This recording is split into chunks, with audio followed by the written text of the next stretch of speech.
الحمدللہ میں تہدید سے نعمت کے لیے کہہ رہا ہوں. میری ماں کبھی کبھی مجھ سے پوچھی ہے کہ یہ میرے منہ سے یہ نکل گیا، یہ فلاں بات ہے، یہ کیا ہے، کفر تو نہیں ہے کہیں اس طرح. اور آخری جمعرات کو جس دن میری ماں کی وفات ہوئی، ماں ہوش و حواس میں تھی، بیٹھی ہوئی تھی، لیکن مجھے نہیں پتا تھا کہ وہ ان کی آخری رات ہے. تو میں نے ماں کے ہاتھ جب چومنے کی کوشش کی نا، تو بولا نہیں میں تیرے ہاتھ چوموں گی، یا پتہ نہیں خود ہی میرا ہاتھ پکڑ لیا اور چومنے لگی. مجھے محبت بہت کرتی تھی.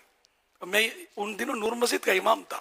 ہمارا یہ ماحول نہیں تھا کہ مولانا بن گیا تو کسی کام کا نہ رہا. یہ اس دور کی بات کر رہا ہوں جب دعوت اسلامی بننی بھی نہیں تھی. اس وقت داڑھی رکھے یا مذہبی راہ اختیار کرے تو ماں باپ بڑا مسئلہ کر دیتے تھے. اب تو بہت فرق پڑ گیا اللہ کی رحمت سے. لیکن الحمدللہ ہمارے گھر کا ماحول یہ نہیں تھا، مجھ سے محبت کی جاتی تھی. تو میری ماں نے یا تو خود ہاتھ پکڑ لیا یا میں نے دوبارہ لیا کہ شاید خود ہی ہاتھ پکڑ لیا. میں ماں نماز کے لیے جا رہا ہوں تو ہاتھ پکڑ لیا اور چومنے لگا رہے. میں نے کہا ماں یہ کہا میں تمہارا ہاتھ چوموں گا. میں نے ماں کے ہاتھ چومے. نہیں میں تمہارا ہاتھ چوموں گی.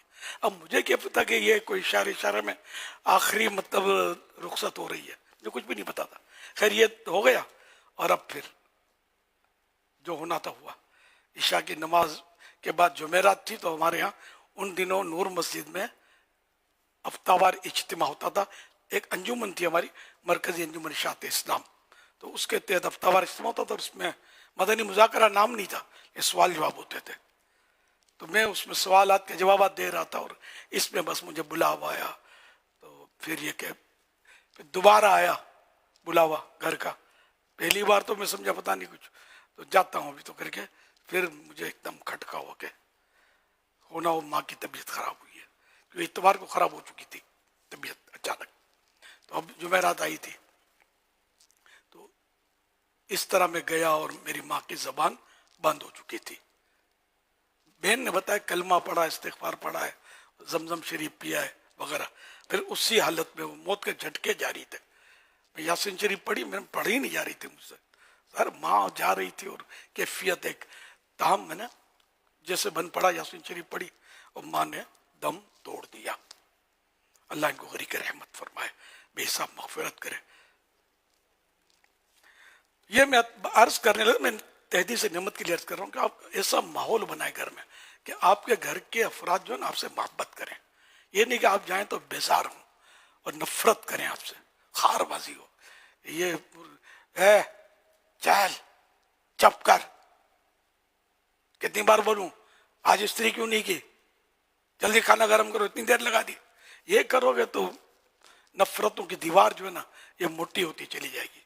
ماں باپ بھائی بہن سب کے سامنے عاجزی اختیار کریں گے نا، نرمی پیار محبت شفقت، آپ کو سب آنکھوں پہ بٹھائیں گے، سر کا تاج بنائیں گے، ورنہ پاؤں کی جوتی بھی نہیں بنائیں گے، یہی ٹھکرا دیں گے آپ کو. تو اس لیے وہ ہے فلاح و کامرانی، نرمی و آسانی میں ہر بنا کام بگڑ جاتا ہے نادانی میں. ڈوب سکتی ہی نہیں موجوں کی طغیانی میں، جس کی کشتی ہو محمد کے نگہبانی میں. تو میری ماں نے میرے دل پر محبت کے نقش چھوڑے. اب بھی میں رنجیدہ ہو رہا ہوں، ماں کا تذکرہ ہوا نا ایک دل میں کیفیت پیدا ہو رہی ہے اور رونے کی جیسے کہ جی چاہتا ہے. اتنی محبت کرتی تھی اور میں بھی محبت کرتا تھا اپنی ماں سے. اب یہ تجدید حزن کی صورت تو اس کو کہیں نہ کہیں بہرحال قصدن تو ایسا ہوا نہیں ہے. میں نے تو ماں کا ذکر خیر کیا ہے اور یہ آدمی کرتا ہے تو کبھی ایسی کیفیت ماں کی محبت میں ہوتی ہے. تجدید حزن مانے غم تازہ ہونا. تو جان بوجھ کر اپنے فوت شدہ عزیزوں کا غم تازہ نہیں کرنا چاہیے. لیکن ظاہر نہ یہ نیت تھی نہ مجھے یوں لگا کہ یہ غم تازہ ہو جائے گا، لیکن آہستہ آہستہ محبت، غم بھی کیا کہیں محبت. اب تو اس واقعے کو دعوت اسلامی کو 43 ایئرس ہے نا چالو ہے نا، تو اس سے بھی پہلے کا ہے کہ میری ماں فوت ہوئی. اس کو پتہ نہیں سن بھی بھول گیا ہوں میں، کافی ٹائم ہو گیا نا. تو اس میں پھر غم جو ہے عام طور پہ ختم ہو جاتا ہے، لیکن محبت رہ جاتی ہے اور رہنی بھی چاہیے. اس کے بغیر تو گزارا بھی نہیں کہ ماں باپ یہ محبت ہی دل سے نکل جائے تو پھر بندہ کس کام کا. صلو علی الحبیب صلی اللہ علی محمد.